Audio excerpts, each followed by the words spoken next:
माननीय सभासदों, माननीय अध्यक्ष जी,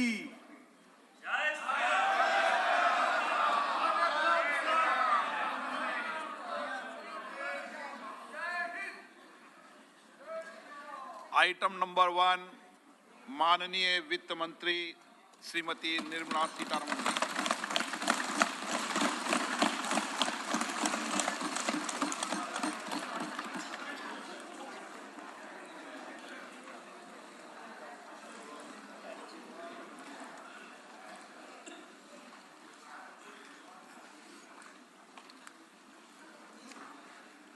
Honorable Speaker, I present the budget for 2023-2024. This is the first budget in Amrit Kal.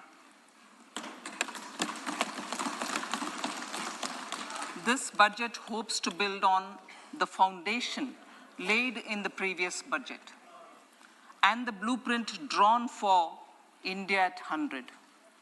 We envision a prosperous and inclusive India in which the fruits of development will reach all sections and citizens, especially our youth, women, farmers, OBCs, scheduled castes, and scheduled tribes. In the 75th year of our independence, the world has recognized the Indian economy as a bright star. Our current year's economic growth is estimated to be at 7%. It is notable that this is the highest among all the major economies. This is in spite of the massive slowdown globally caused by COVID-19 and the war. The Indian economy is therefore on the right track and despite a time of challenges, heading towards a bright future. Today, as Indians stand with their head held high and the world appreciates India's achievements and successes, we are sure that elders who had fought for India's independence will, with joy, bless us in our endeavors going forward as well. Our focus on wide-ranging reforms and sound policies implemented through Sabka Prayas, resulting in Jan Bhagidari and targeted support to those in need, helped us perform well in trying times. India's rising global profile is because of the several accomplishments. Unique world-class digital public infrastructure, example, Aadhaar, CoWIN, and UPI. COVID vaccination drive in unparalleled scale and speed. Proactive role in frontier areas such as achieving the climate-related goals, Mission Life, and National Hydrogen Mission. During the COVID-19 pandemic, we ensured that no one goes to bed hungry with a scheme to supply free food grains to over 80 crore persons for 28 months. Continuing our commitment to ensure food and nutritional security, we are implementing from 1st January 2023 a scheme to supply free food grain to all Antyodaya and priority households for the next 1 year. Under PM Garib Kalyan Anna Yojana, the entire expenditure of about 2 lakh crore will be borne by the central government. In these times of global challenges, the G20 presidency gives us a unique opportunity to strengthen India's role in the world economic order. With the theme of Vasudhaiva Kutumbakam, we are steering an ambitious, people-centric agenda to address global challenges and to facilitate sustainable economic development. The government's efforts since 2014 have ensured for all citizens a better quality of life and life of dignity.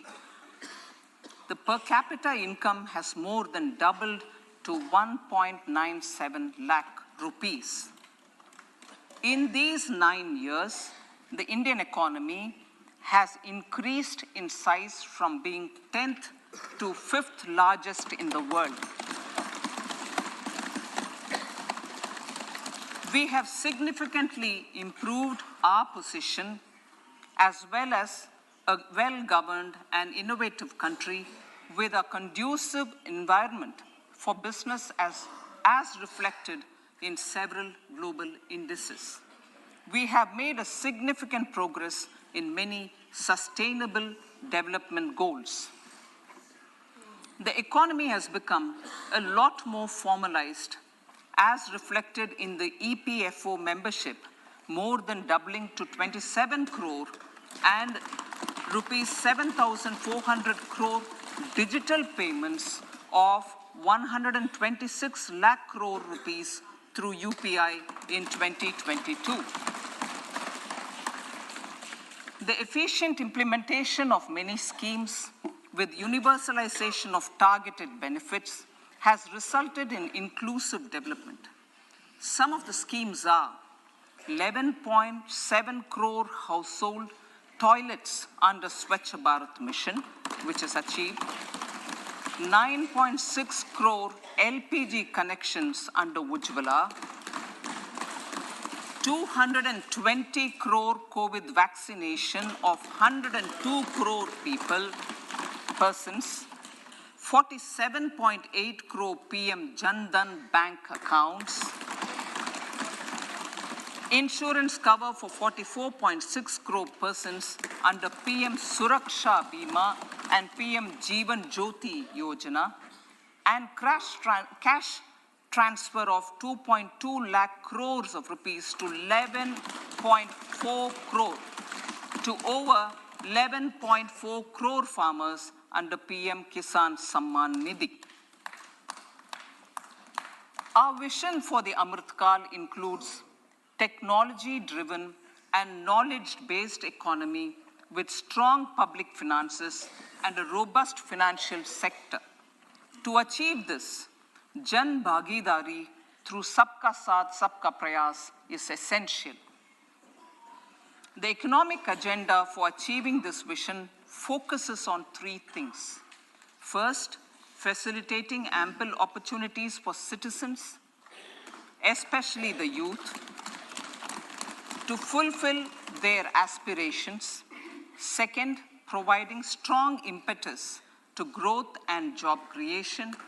And third, strengthening macroeconomic stability. To service these focus areas in our journey to India at 100, we believe that the following 4 opportunities can be transformative during Amritkal. Economic empowerment of women. Deen Dayal Antyodaya Yojana National Rural Livelihood Mission has achieved remarkable success by mobilizing rural women into 81 lakh self-help groups. We will enable these groups to reach the next stage of economic empowerment through formation of large producer enterprises or collectives, with each having several thousand members and managed professionally.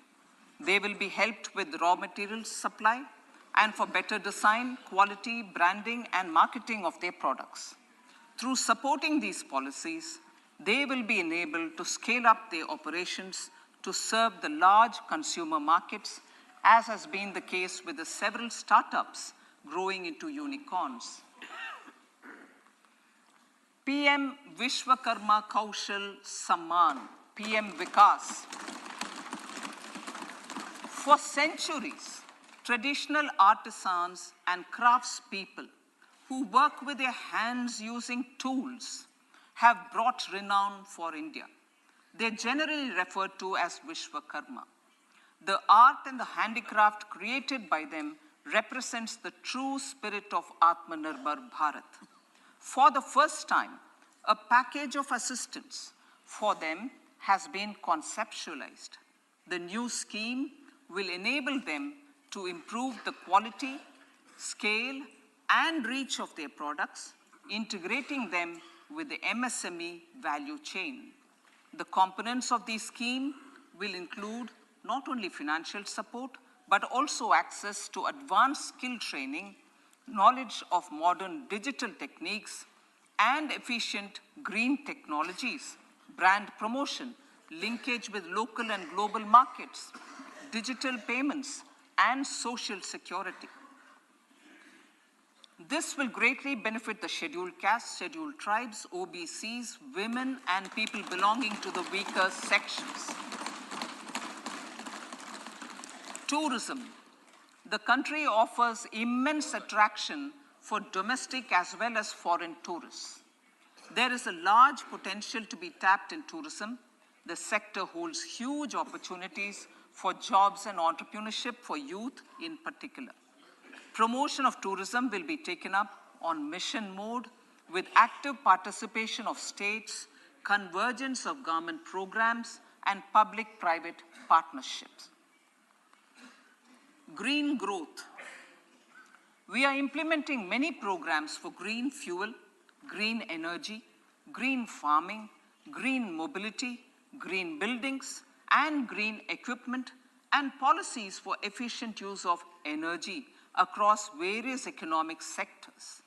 These green growth efforts help in reducing carbon intensity of the economy and provides for large-scale green job opportunities.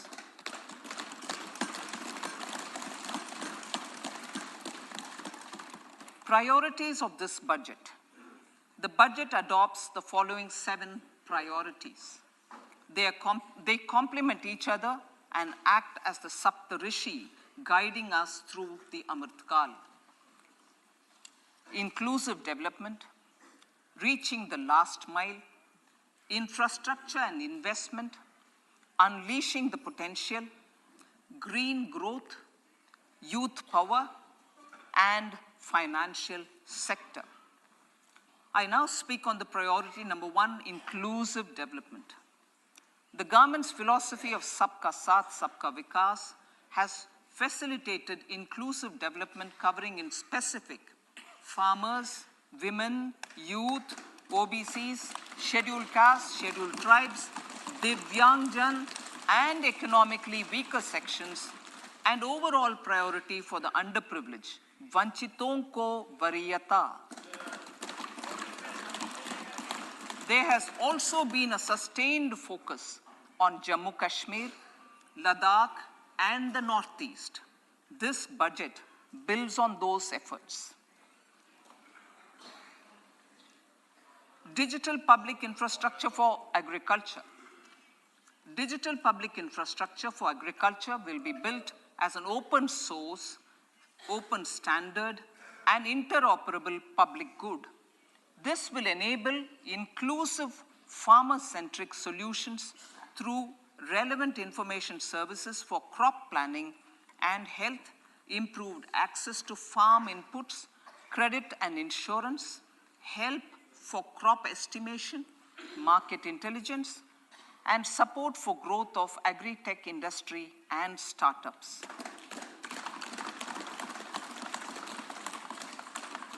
An agriculture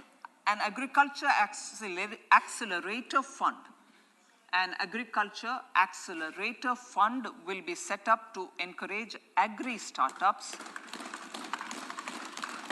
by young entrepreneurs in rural areas. The fund will aim at bringing innovative and affordable solutions for challenges faced by farmers.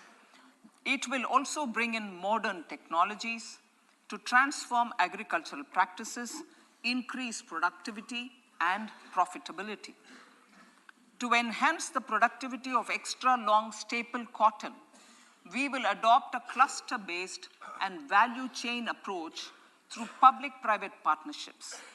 This will mean collaboration between farmers, state, and industry for input supplies, extension services, and market linkages. We will launch an Atmanirbhar Clean Plant program to boost availability of disease-free, quality planting material for high-value horticultural crops at an outlay of 2,200 crores. Global hub for millets which are Shri Anna. India is the forefront. India is at the forefront of popularizing millets, whose consumption furthers nutrition, food security, and welfare of farmers, said the Honorable Prime Minister. We are the largest producer and second largest exporter of Shri Anna in the world. We grow several types of Shri Anna, such as Shri Anna Jowar, Shri Anna Ragi, Shri Anna Bajra, Shri Anna Kutu, Ramdana, Kangni, Kutni, Kutki, Kodo, China, and Sama. These have a number of health benefits and have been an integral part of our food for centuries. I acknowledge with pride the huge service done by small farmers in contributing to the health of fellow citizens by growing these Shri Anna. Now, to make India a global hub for Shri Anna, the Indian Institute of Millet Research, ideally Indian Institute of the Shri Anna Research, Hyderabad, will be supported as the center of excellence for sharing best practices, research, and technologies at the international level. The agricultural credit target will be increased to 20 lakh crores with focus on animal husbandry, dairy, and fisheries. We will launch a new sub-scheme of PM Matsya Sampada Yojana, which is an existing scheme, but we launch a new 1,000 crores to improve value chain efficiencies and Samriddhi. 1,000 primary agricultural credit societies with an investment of 2,560 crores, 2,516 crores. In consultation with all the stakeholders and the states, model bylaws for PACS were formulated, enabling them to become multi-purpose PACS. A national cooperative database is being prepared for countrywide mapping of cooperative societies. With this backdrop, we will implement a plan to set up massive decentralized storage capacity.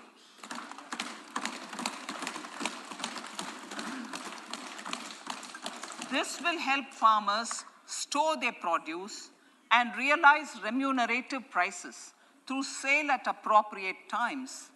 The government will also facilitate setting up of large cooperative societies in uncovered health, education, and skilling.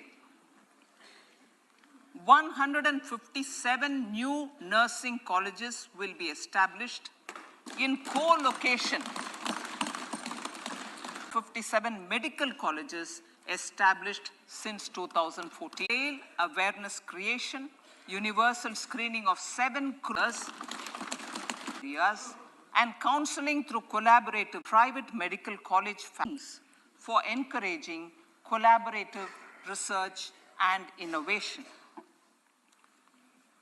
A new program to promote research and innovation in pharmaceuticals will be taken up through centers of excellence. We shall also encourage industry to invest in research and development in specific priority areas. Dedicated multidisciplinary courses for medical devices will be supported in existing institutions to ensure availability of skilled manpower for futuristic medical technologies, high-end manufacturing, and research. Teachers' training. Teachers' training will be re-envisioned through innovative pedagogy, curriculum transaction, continuous professional development, dipstick surveys, and ICT implementation. The District Institute of Education and Training will be developed as vibrant institutes of excellence for this purpose.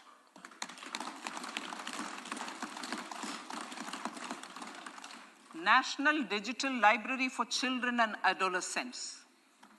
A National Digital Library for Children and Adolescents will be set up for facilitating availability of quality books across geographies, languages, genres, and levels, and device-agnostic accessibility.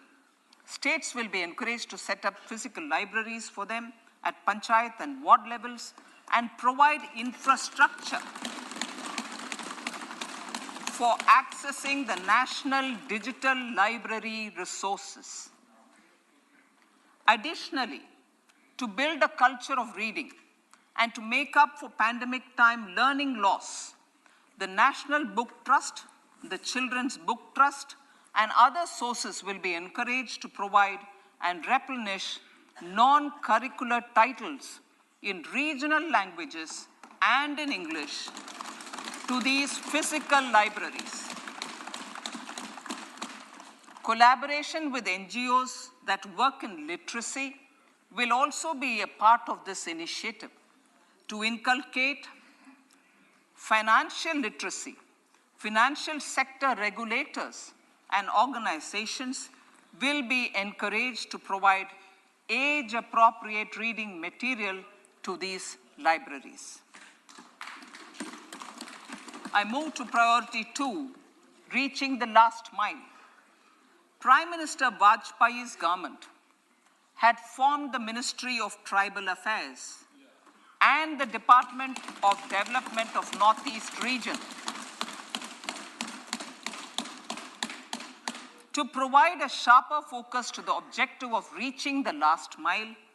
Our government has formed the Ministries of Ayush, Fisheries, Animal Husbandry and Dairying, Skill Development, Jal Shakti, and Cooperation.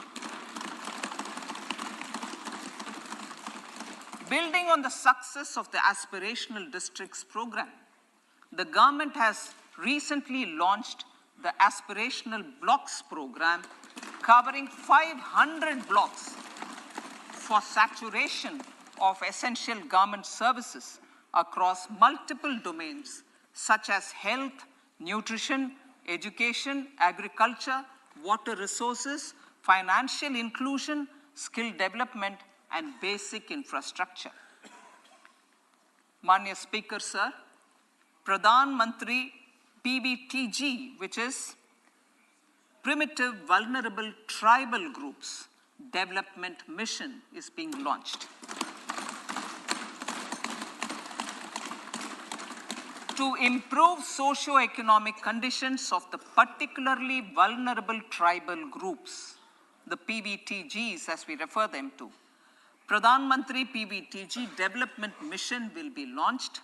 This will saturate PBTG families and habitations with basic facilities such as safe housing, clean drinking water and sanitation, improved access to education, health, nutrition, road and telecom connectivity, and sustainable livelihood opportunities.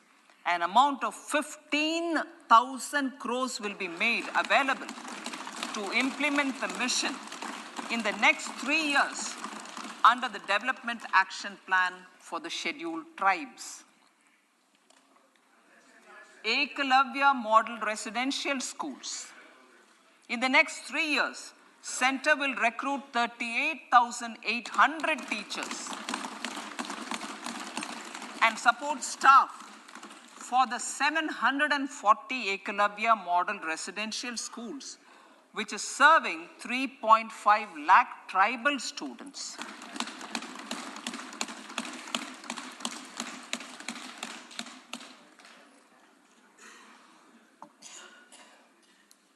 In the drought-prone central regions of Karnataka, central assistance of 5,300 crore will be given to Upper Bhadra project to provide sustainable micro-irrigation and filling up of surface tanks for drinking water. PM Awas Yojana. The outlay for PM Awas Yojana is being enhanced by 66% to over 79,000 crores. Bharat Shared Repository of Inscriptions will be set up in a digital epigraphy museum with digitization of 1 lakh ancient inscriptions in the first stage. Support for poor prisoners. For poor persons who are in prisons and unable to afford the penalty or the bail amount, required financial support will be provided.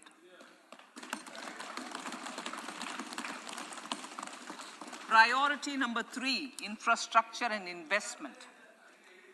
Investments in infrastructure and productive capacity have a large multiplier impact on growth and employment. After the subdued period of the pandemic, private investments are growing again. The budget takes the lead once again to ramp up the virtuous cycle of investment and job creation. Honorable Speaker, sir, the capital investment outlay is being increased steeply for the 3rd year in a row by 33% to 10 lakh crores, which would be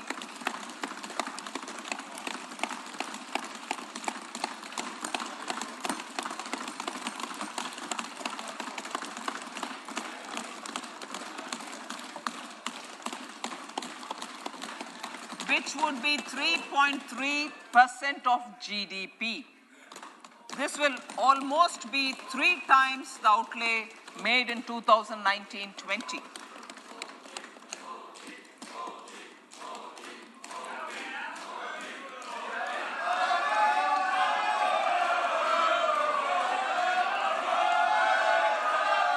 This substantial increase in recent years is central to the government's efforts to enhance growth potential and job creation, crowd in private investments, and provide a cushion against global headwinds.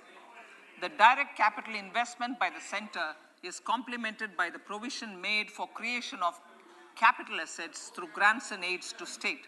The effective capital expenditure of the center is budgeted at 13.7 lakh crore rupees, which will be 4.5% of GDP.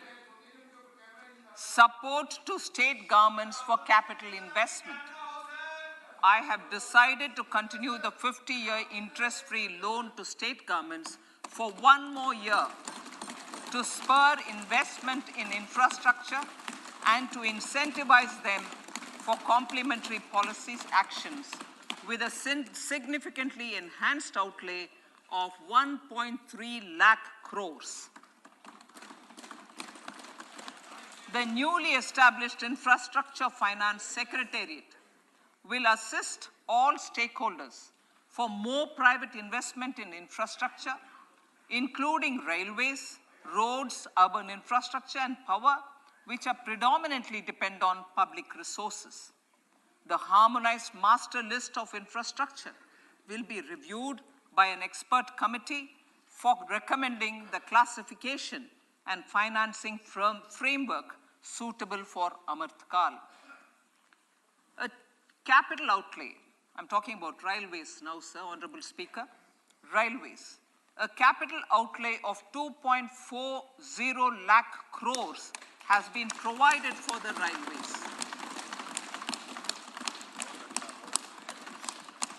This is the highest ever outlay this highest ever outlay is about 9 times the outlay made in 2013-14. 100 critical transport infrastructure projects, for last and first mile connectivity for ports, coal, steel, fertilizer, and food grain sectors have been identified. They will be taken up on priority with investment of 75,000 crores, including 15,000 crore from private sources. 50 additional airports, heliports, water aerodromes, and advanced landing grounds will be revived for improving regional air connectivity.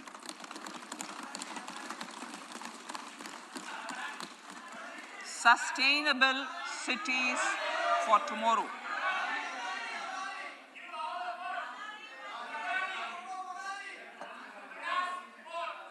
States and cities will be encouraged to undertake urban planning reforms and actions to transform our cities into sustainable cities of tomorrow.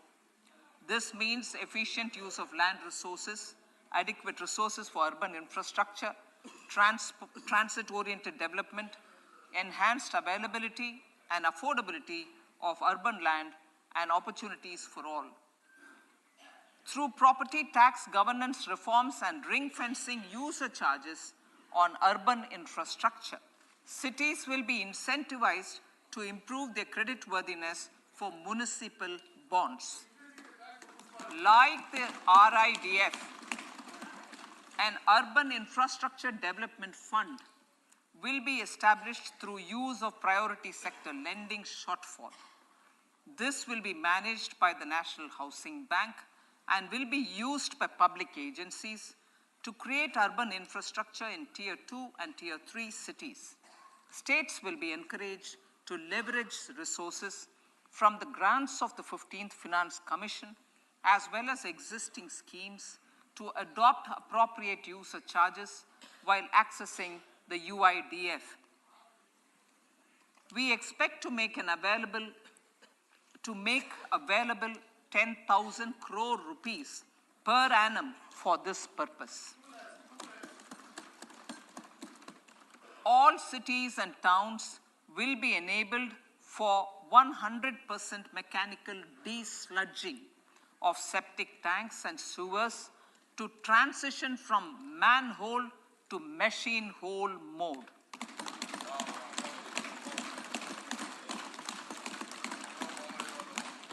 Enhanced focus will be provided for scientific management of dry and wet waste.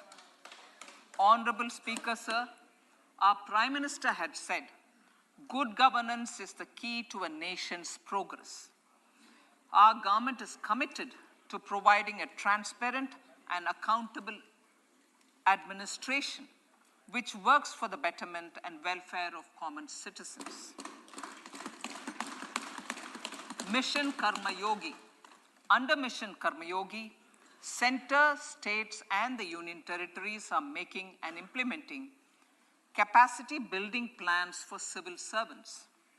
The government has also launched an integrated online training platform, Govt Karma Yogi, to provide continuous learning opportunities for lakhs of government employees to upgrade their skills and facilitate people-centric approach.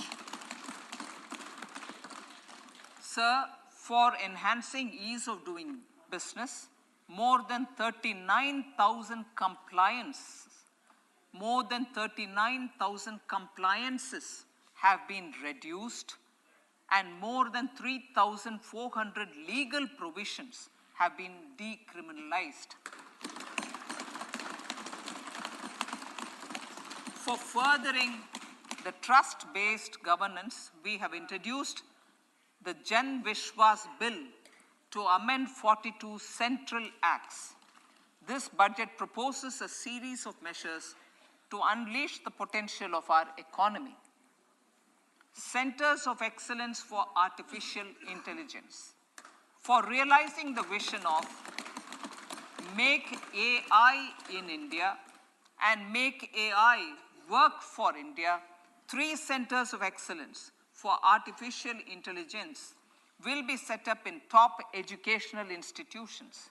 Leading industry players will partner in conducting interdisciplinary research, develop cutting-edge applications, and scalable problem solutions in the areas of agriculture, health, and sustainable cities.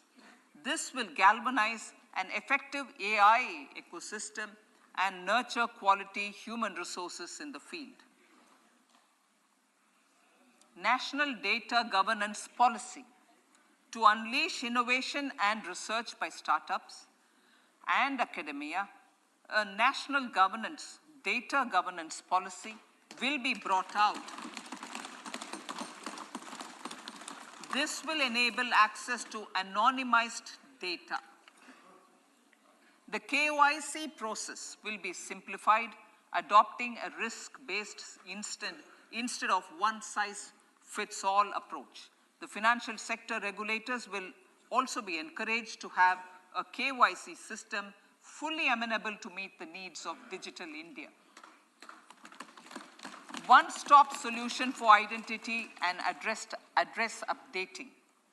A one-stop solution for reconciliation and updating of identity and address of individuals maintained by various government agencies, regulators, and regulated entities will be established using DigiLocker service and Aadhaar as foundational identity.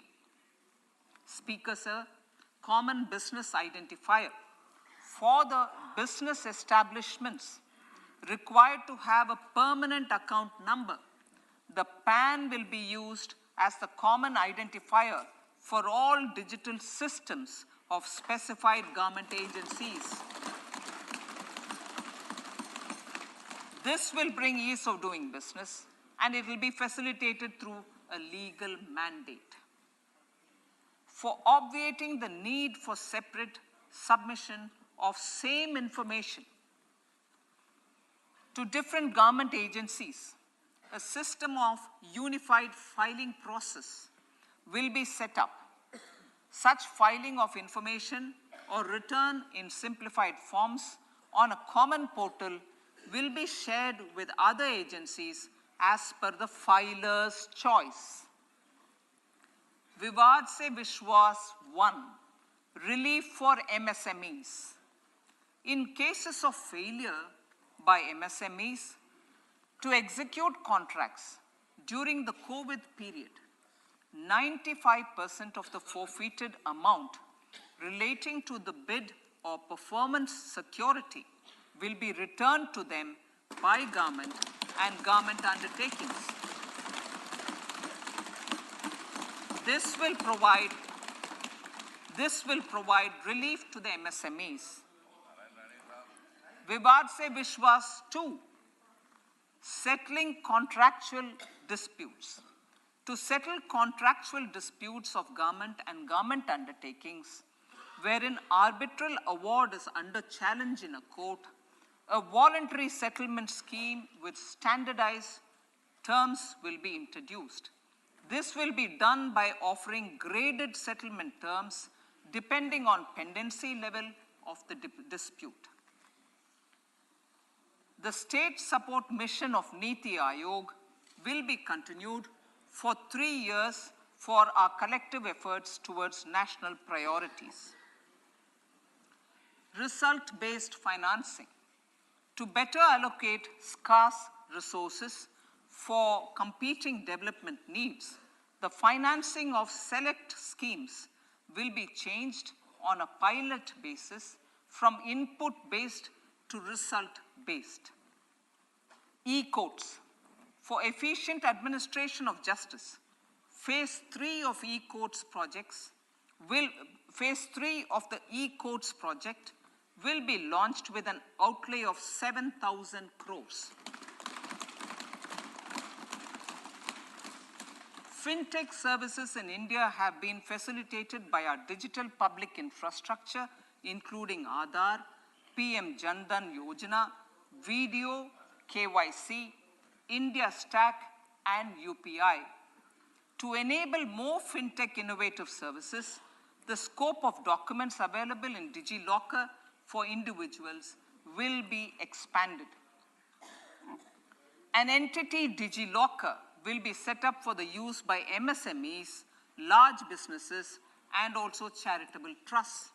This will be towards storing and sharing documents online securely whenever needed with various authorities, regulators, banks, and other business entities. 5G services. 100 labs for developing applications using 5G services will be set up in engineering institutions.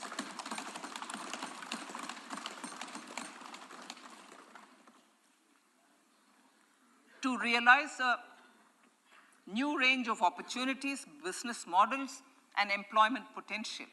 The labs will cover, among others, applications such as smart classrooms, precision farming, intelligent transport systems, and healthcare applications.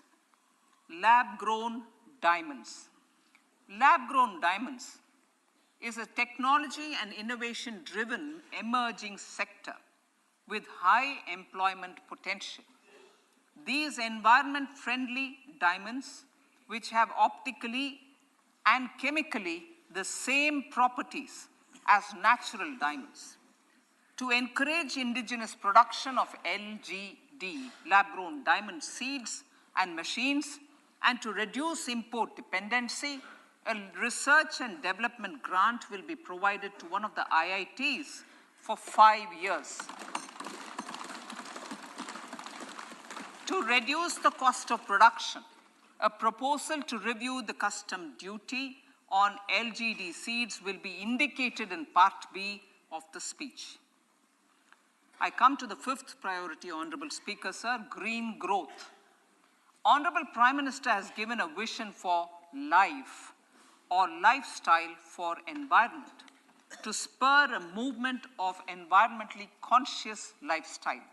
India is moving forward firmly for the Panchamrit, the net zero carbon emission by 2070 to usher in green industrial and economic transition. This budget builds on our focus on green growth. The recently launched National Green Hydrogen Mission, with an outlay of 19,700 crores, will facilitate transition of the economy to low carbon intensity, reduce dependence on fossil fuel imports, and make the country assume technology and market leadership in this sunrise sector.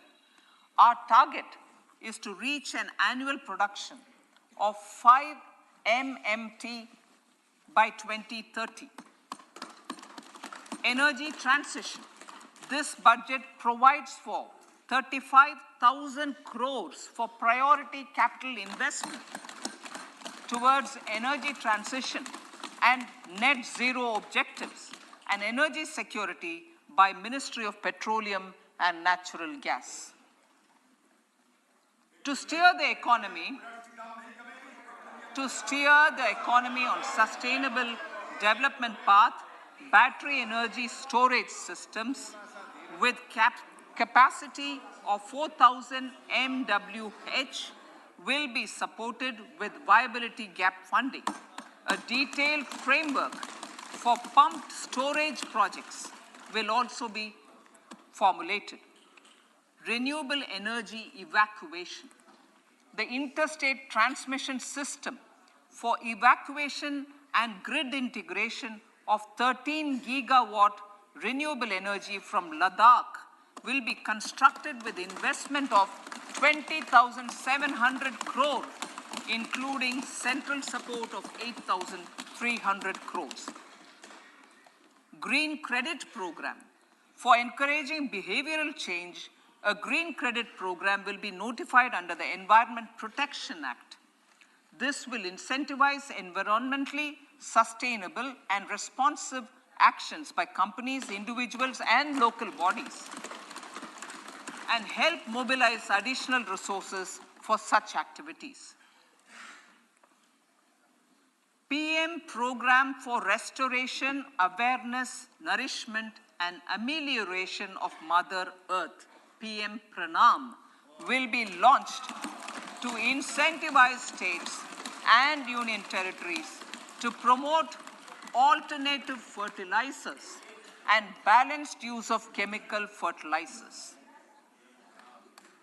Govt scheme, 500 new waste to wealth plants under Govt, galvanizing organic bio-agro resources done. Govt scheme will be established for promoting circular economy. These will include 200 compressed biogas plants, including 75 plants in urban areas, and 300 community or cluster-based plants at a total investment of 10,000 crores. I will refer to this in Part B also.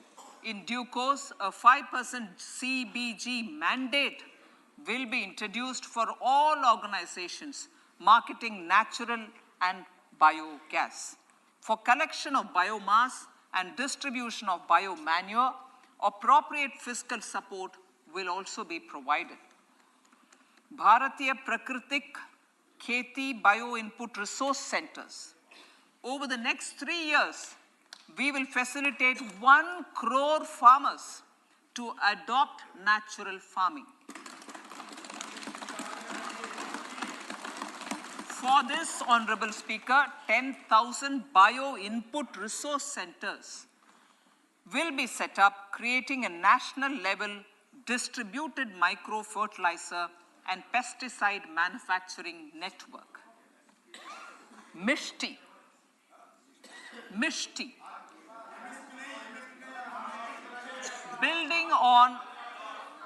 Building on India's success in afforestation, mangrove initiative for shoreline habitats and tangible incomes, Mishti, will be taken up for mangrove plantation along the coastline and on salt pan lands wherever feasible through convergence between Manrega, Campa, Fund and other sources.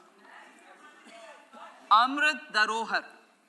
Wetlands are vital ecosystems which sustain biological diversity.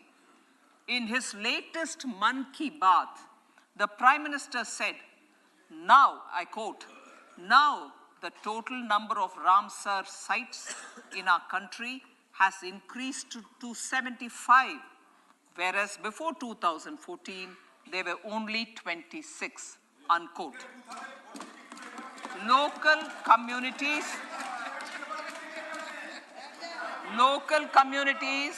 have always been at the forefront of conservation efforts.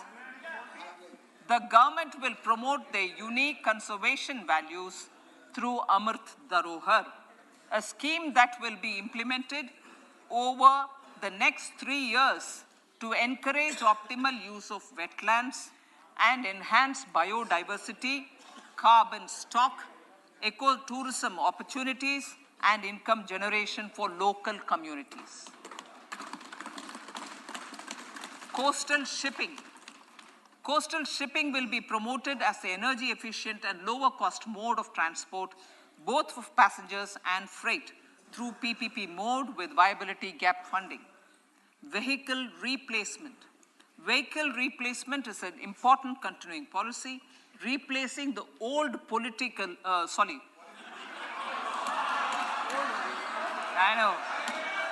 replacing, absolutely, thank you. Replacing old polluting vehicles. May be applicable, right? Replacing old polluting vehicles is an important part of greening our economy. In furtherance of the vehicle scrapping policy mentioned in Budget 21-22, I have allocated adequate funds to scrap old vehicles of the central government. States will also be supported in replacing old vehicles and old state ambulances. Honorable Speaker, sir, I move to priority 6, youth power. To empower our youth and help the Amrit PD realize their dreams, We have formulated the national education policy, which is very wide in its scope, but one of the things is also to focus on skilling, adopted economic policies that facilitate job creation at scale and have supported business opportunities. Pradhan Mantri Kaushal Vikas Yojana. Pradhan Mantri Kaushal Vikas Yojana 4.0 will be launched to skill lakhs of youth within the next 3 years. On-job training, industry partnership, and alignment of courses with needs of industry will be emphasized. The scheme will also cover new age courses for Industry 4.0 like coding, AI, robotics, mechatronics, IoT, 3D printing, drones, and other soft skills. To skill youth for international opportunities, 30 Skill India International Centers will be set up across different states. The digital ecosystem for skilling will be further expanded with the launch of a unified Skill India digital platform for enabling demand-based formal skilling, linking with employers including MSMEs, and facilitating access to entrepreneurship schemes.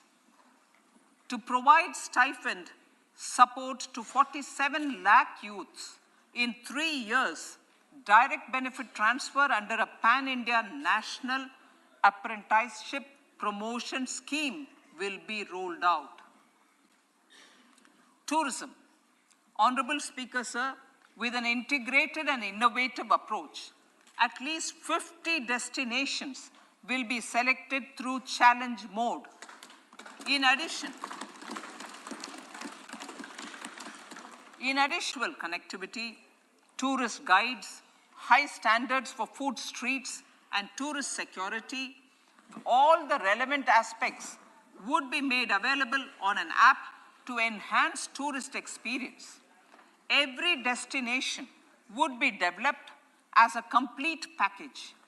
The focus of development of tourism would be on domestic as well as foreign tourists.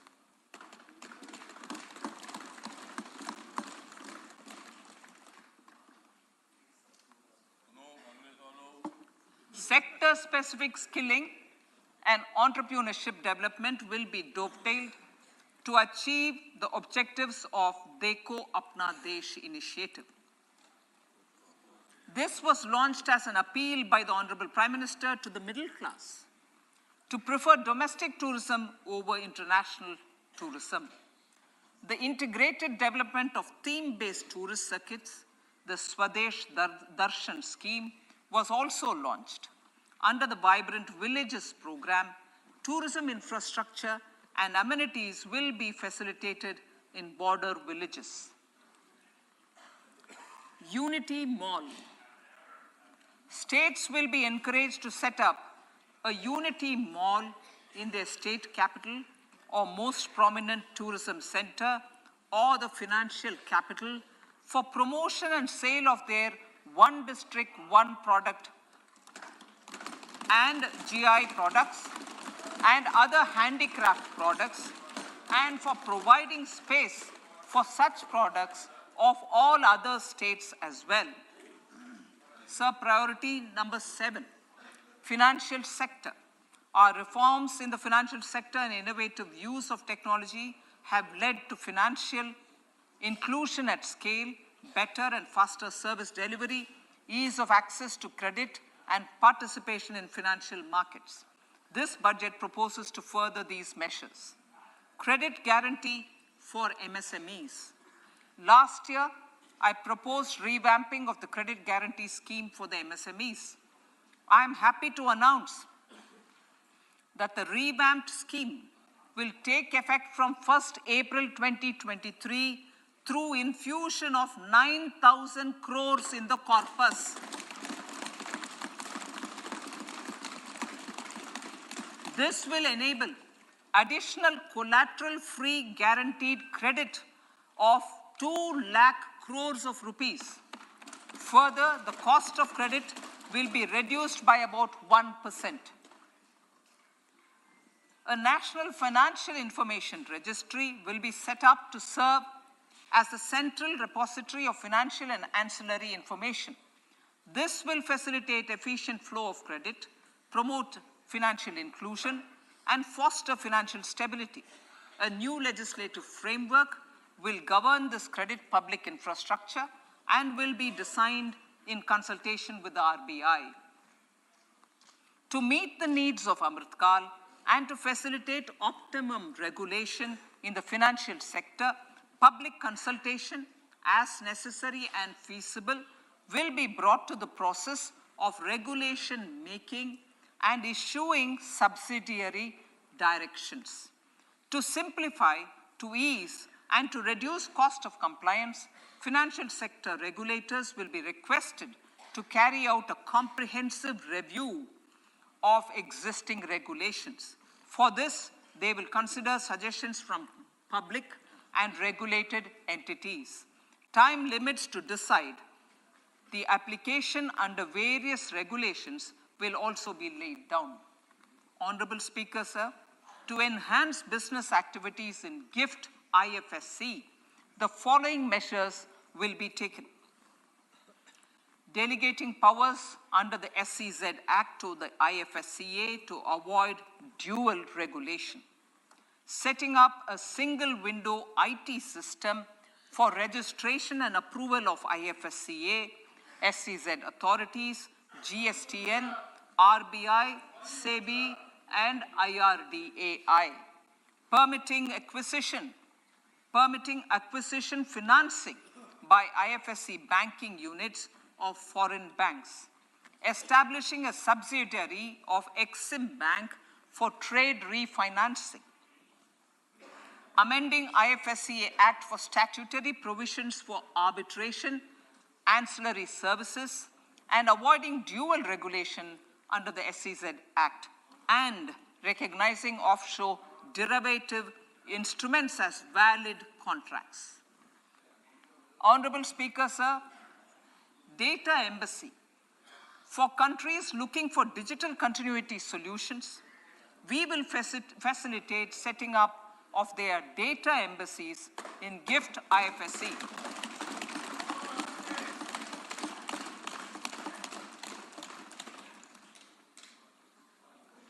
Improving governance and investor protection in banking sector. To improve bank governance and enhance investors' protection, certain amendments to the Banking Regulation Act, the Banking Companies Act, and the Reserve Bank of India Act are being proposed. Capacity building in securities market. Honorable Speaker, sir, to build capacity of functionaries and professionals in the securities market, SEBI will be empowered to develop, regulate, maintain, and enforce norms and standards for education in the National Institute of Securities Markets and to recognize award of degrees, diplomas, and certificates. A central processing center will be set up for faster response to companies through centralized handling of various forms filed with field officers under the Companies Act. Reclaiming of shares and dividends. For investors to reclaim unclaimed shares and unpaid dividends from the Investor Education and Protection Fund Authority with ease, from the Investor Education and Protection Fund Authority with ease, an integrated IT portal will be established. Digital payments continue to find wide acceptance. In 2022, they show an increase of 76% in transaction and 91% in value. Fiscal support for this digital public infrastructure will continue in 2023-2024. Azadi Ka Amrit Mahotsav, Mahila Samman Bachat Patra.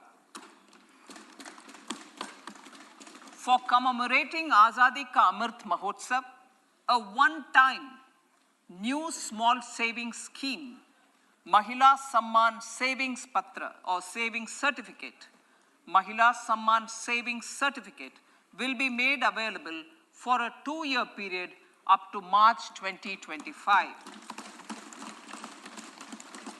This will offer deposit facility up to 2 lakh in the name of a woman or girls for a tenure of 2 years at fixed interest rate of 7.5% with partial withdrawal option. Senior citizens. The maximum deposit limit for senior citizens savings scheme will be enhanced from 15 lakh to 30 lakhs of rupees. The maximum deposit limit for monthly income account scheme will be enhanced from 4.5 lakh to 9 lakh for single account and from 9 lakh to 15 lakh for joint account. Honorable Speaker, sir, fiscal management. 50 years interest-free loan to states. The entire 50-year loan to states has to be spent on capital expenditure within 2023-24. Most of this will be at the discretion of the states, but a part will be conditional on states increasing their actual capital expenditure. Parts of the outlay will also be linked to or allocated for the following purposes: scrapping old government vehicles, urban planning reforms and actions, financing reforms in urban local bodies to make them creditworthy for municipal bonds, housing for police personnel above or as part of the police station, constructing unity malls, children and adolescent libraries and digital infrastructure, and state share of capital expenditure of central schemes. Honorable Speaker, sir, fiscal deficit of states. States will be allowed a fiscal deficit of 3.5% of GSDP, of which 0.5% will be tied to power sector reforms. Revised estimates 2022 to 2023. The revised estimate, Honorable Speaker, sir, of the total receipts other than borrowing is 24.3 lakh crores, of which the net tax receipts are 20.9 lakh crores. The revised estimate of the total expenditure is 41.9 lakh crores of rupees, of which the capital expenditure is about 7.3 lakh crores. The revised estimate of the fiscal deficit is 6.4% of GDP, adhering to the budget estimate. So budget estimates of 2023-24. Coming to 2023-24, the total receipts other than borrowings and the total expenditure are estimated at 27.2 lakh crores and 45 lakh crores respectively. The net tax receipts are estimated at 23.3 lakh crores. The fiscal deficit is estimated to be 5.9% of the GDP. In my budget speech for 21-22, I had announced that we plan to continue the path of fiscal consolidation, reaching a fiscal deficit of below 4.5% by 2025-26 with a fairly steady decline over the period. We have adhered to this path, and I reiterate my intention to bring the fiscal deficit below 4.5% of GDP by 2025-26. To finance the fiscal deficit in 2023-24, the net market borrowings from dated securities are estimated at 11.8 lakh crores. The balance financing is expected to come from small savings and other sources. The gross market borrowings are estimated at 15.43 lakh crores of rupees. Honorable Speaker, sir, I now move to Part B.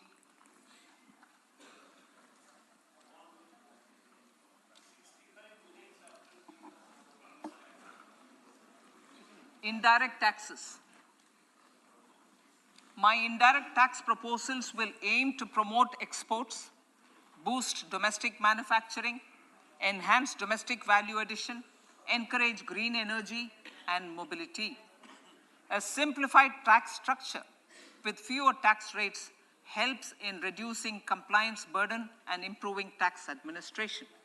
I propose to reduce the number of basic customs duty rates on goods other than textiles and agriculture from 21 to 13. As a result, there are minor changes in the basic custom duties, cesses and surcharges on some items including toys, bicycle, automobiles and naphtha. Green mobility. To avoid cascading of taxes on blended compressed natural gas, I propose to exempt excise duty on GST paid compressed biogas contained in it. To further provide impetus to green mobility, customs duty exemptions is being extended to import of capital goods and machinery required for manufacture of lithium-ion cells for batteries used in electrical vehicles as well.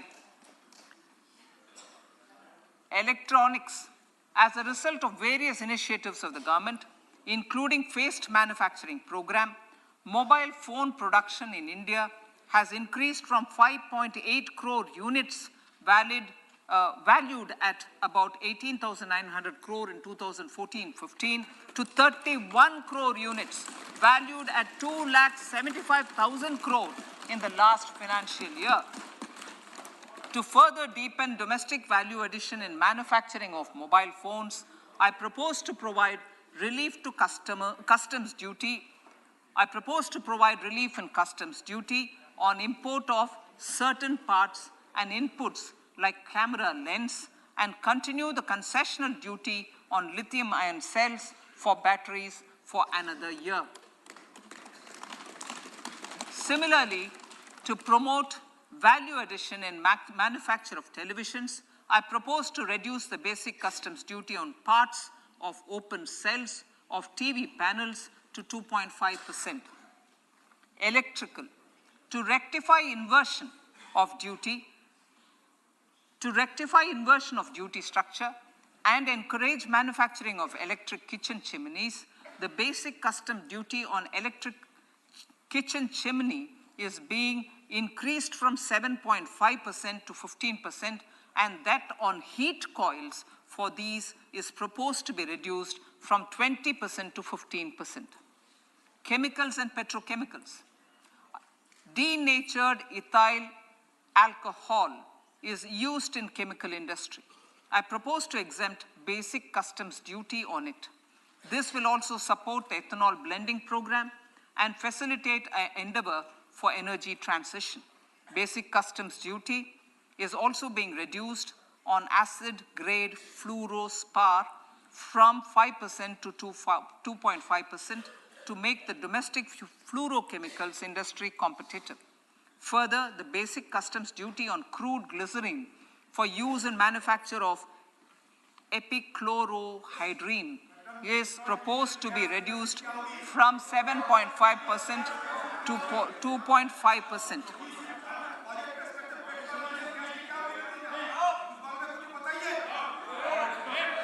Marine products. In the last financial year, marine products recorded the highest export growth, benefiting farmers in the coastal states of the country. To further enhance the export competitiveness of marine products, particularly shrimps, duty is being reduced on key inputs for domestic manufacture of shrimp feed. India is a global leader, as I said in Part A, in cutting and polishing of natural diamonds, contributing about 3/4 of the global turnover by value. With the depletion of deposits of natural diamonds, the industry is moving towards lab-grown diamonds, and it holds huge promise. To seize this opportunity, I propose to reduce the basic customs duty on seeds used in their manufacture. Customs duties on door or doré and bars of gold and platinum were increased earlier this fiscal. I propose to increase the duties on articles made therefrom to enhance the duty differential. I also propose to increase the import duty on silver doors, bars, and articles to align them with that on gold and platinum. To facilitate availability of raw materials for the steel sector, exemptions from basic custom duty on raw materials for manufacture of CRGO steel, ferrous scrap, and nickel cathode is being continued. Similarly, the concessional BCD of 2.5% on copper scrap is also being continued to ensure the availability of raw materials for secondary copper producers who are mainly in the MSME sector. The basic custom duty rate on compounded rubber is being increased from 10% to 25% or 30 kg, whichever is lower, at par with that of natural rubber other than latex, to curb circumvention of duty. Cigarettes. National calamity contingent duty on specified cigarettes was last revised 3 years ago. This is proposed to be revised upwards by about 16%. Direct taxes. I now come to my direct tax proposals. Honorable Speaker, these proposals aim to maintain continuity and stability of taxation, further simplify and rationalize various provisions to reduce the compliance burden, promote the entrepreneurial spirit, and provide tax relief to citizens. It has been constant endeavor of the Income Tax Department to improve taxpayers' services by making compliance easy and smooth. Our taxpayers portal received a maximum of 72 lakh returns in a day, processed more than 6.5 crore returns this year. Average processing period reduced from 93 days in financial year 13-14 to 16 days only now. And 45% of the returns were processed within 24 hours. We intend to further improve this, roll out the next generation common IT return form for taxpayer convenience, and also plan to strengthen the grievance redressal mechanism. MSMEs and professionals. MSMEs are growth engines of our economy. Micro enterprises with turnover up to 2 crore of rupees and certain professionals with turnover of up to 50 lakh rupees can avail the benefit of presumptive taxation. I propose to provide enhanced limits of 3 crore and 75 lakh respectively to the taxpayers whose cash receipts are no more than 5%. Whose cash receipts are no more than 5%. Moreover, to support MSMEs in timely receipt of payments, I propose to allow deduction for expenditure incurred on payments made to them only when payment is actually made. Cooperation. Cooperation is a value to be cherished. In realizing our Prime Minister's goal for Sehkar Se Samriddhi and his resolve to connect the spirit of cooperation with the spirit of Amrit Kal, in addition to the measures proposed in Part A, I have a slew of proposals for the cooperation sector. First, new cooperatives that commence manufacturing activities till 2024, 31st March, shall get the benefit of a lower tax rate of 15%, as is presently available to new manufacturing companies. Secondly, I propose to provide an opportunity to sugar cooperatives to claim payments made to sugarcane farmers for the period prior to the assessment year 2016-17 as expenditure. This is expected to provide them a relief of almost 10,000 crores. Thirdly, I am providing a higher limit of 2 lakh per member for cash deposits to loans in cash by primary agricultural cooperative societies and primary cooperative agriculture and rural development banks. I repeat that. Thirdly, I'm providing a higher limit of 2 lakh per member for cash deposits to and loans in cash by primary agricultural cooperative societies and primary cooperative agricultural and rural development banks. Similarly, a higher limit of 3 crore for TDS on cash withdrawal is being provided to cooperative societies. Startups.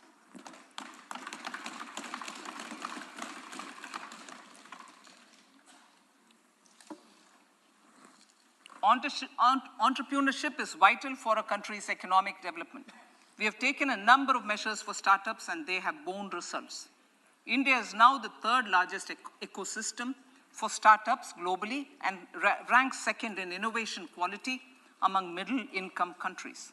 I propose to extend the date of incorporation for income tax benefits to startups from 31/3/2023 to 31/3/2024. I further propose to provide the benefit of carry forward of losses on change of shareholding of startups from 7 years of incorporation to 10 years.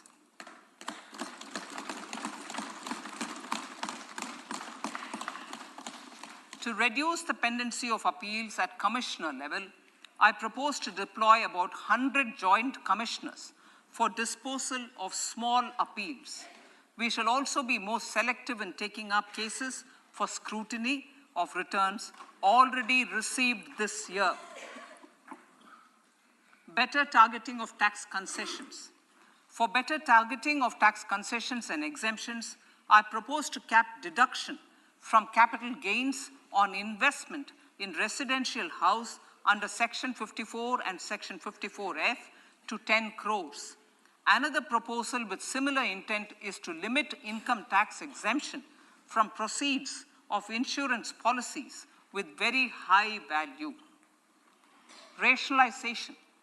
Honorable Speaker, sir, there are a number of proposals relating to rationalization and simplification. Income of authorities, boards, and commissions set up by statutes of union or state for the purpose of housing, development of cities, towns, and villages, and regulating and developing an activity or matter is proposed to be exempted from income tax. Other major measures in this direction are removing the minimum threshold of 10,000 for TDS and clarifying taxability relating to online gaming, not treating conversion of gold into electronic gold receipts and vice versa as capital gains, reducing the TDS rate from 30% to 20% on taxable portion of EPF withdrawals in non-PAN cases, and taxation on income for market-linked debentures. Other major proposals in the finance bill relate to the following: extension of period of tax benefits to funds relocating to IFSC, GIFT City till 31/3/2025, decriminalization under Section 276A of the Income Tax Act, allowing carry forward of losses on strategic disinvestment, including that of IDBI Bank, and providing EEE status to Agnivir Fund. Personal income tax.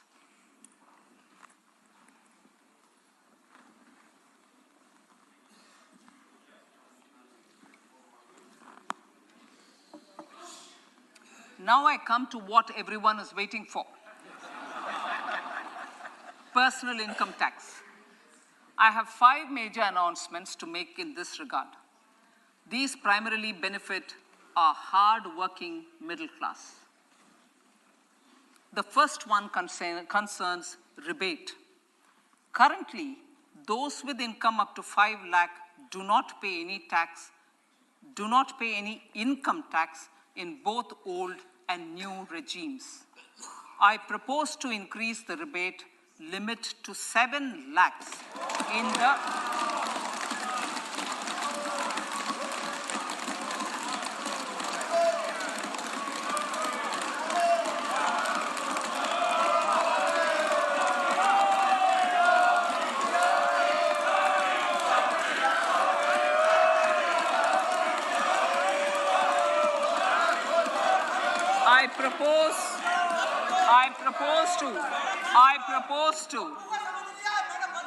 I propose to increase the rebate limit to 7 lakh in the new tax regime.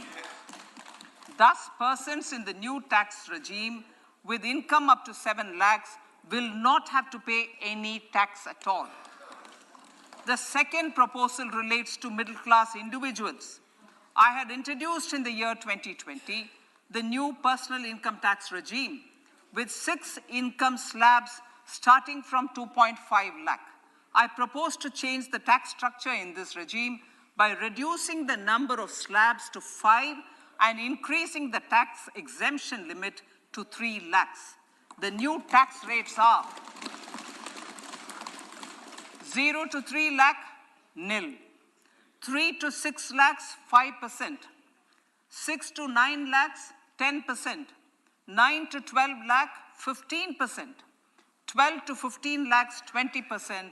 And above 15 lakhs, 30%. This will provide major relief to all taxpayers in the new regime. An individual with an annual income of 9 lakhs will be required to pay only 45,000 rupees. This is only 5% of his or her income. It is a reduction of 25% on what he or she is required to pay now. That is 60,000. So in the place of 60,000, it is now only 45,000. Similarly, an individual with an income of 15 lakh rupees would be required to pay only 1.5 lakh or 10% of his income or her income, a reduction of 20% from the existing liability of 1,87,500 rupees. My third proposal is for the salaried class and the pensioners, including family pensioners, for whom I propose to extend the benefit of standard deduction to the new tax regime. Each salaried person with an income of 15.5 lakh rupees or more will thus stand to benefit by 52,500 rupees.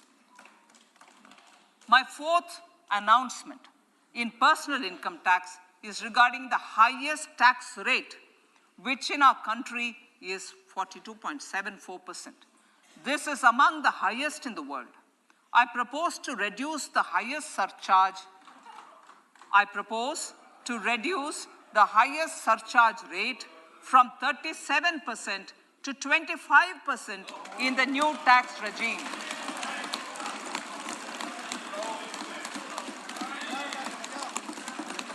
This would result in reduction of the maximum rate. This would result in the reduction of the maximum tax rate to 39%. Lastly, the limit of 3 lakh rupees for tax exemption on leave encashment on retirement of non-government salaried employees was last fixed in the year 2002, when the highest basic pay in the government was only 30,000 rupees per month. In line with the increase in the government salaries, I am proposing to increase this limit to 25 lakh rupees.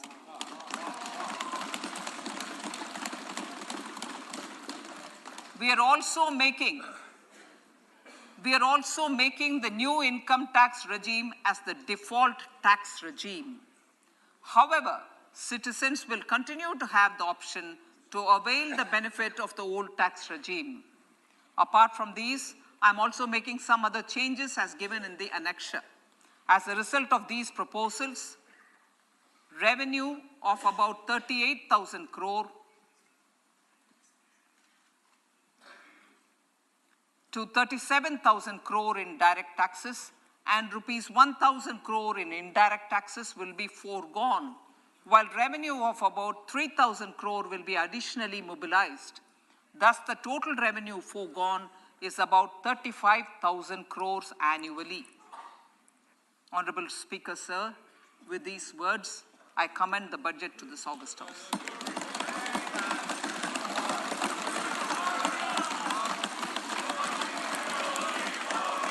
Governor, 25 minutes.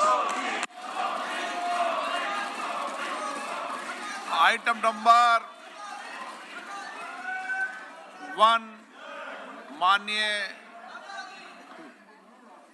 Item number 2 Shrimati Nirmala Sitharaman ji.